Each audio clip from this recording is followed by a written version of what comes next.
Mabulukong pagpahigayon sa Dinagyang Digital 2022, masaksihan karong Domingo. Kaganina gihimo ang pinirmahay sa kasabutan tali sa Iloilo City Government, Iloilo Festivals Foundation Incorporated o sa GMA Regional TV. Anang report ni Nico Serino.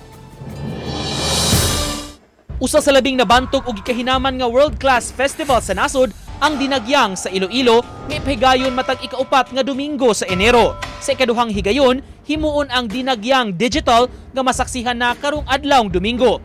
Importante kuno nga bisan sa mga suliran karon magpabilin ang pagtuo og debosyon sa Santo Niño nga masagubangan kini. Kaganihas o sa ka-virtual activity, gihimo ang pagpirma sa kasabutan ug partnership sa maong kalihukan. Mitambong si Iloilo City Mayor Jerry Treñas ug si Dr. Ronald Sebastian, presidente sa Iloilo Festivals Foundation Incorporated. I am very pleased that Iloilo City has once again given its mark in digital festivals, especially during this pandemic.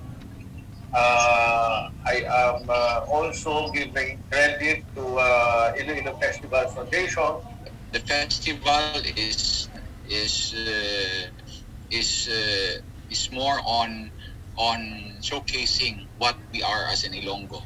We show that we are all warriors, especially this time in may pandemic kita.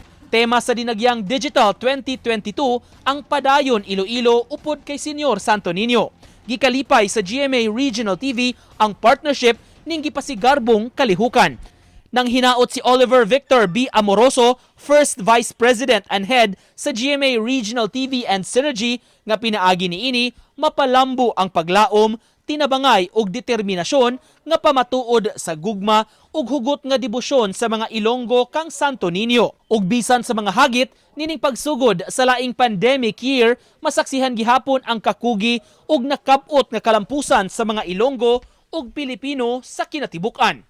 Ang Dinagyang Digital 2022 makita karong Domingo, Enero 23 sa GMA TV6 Iloilo alas 7 hangtod sa alas 10 sa buntag. Uban ni Edward Tubilan, Nico Sereno, Balitang Bisdak.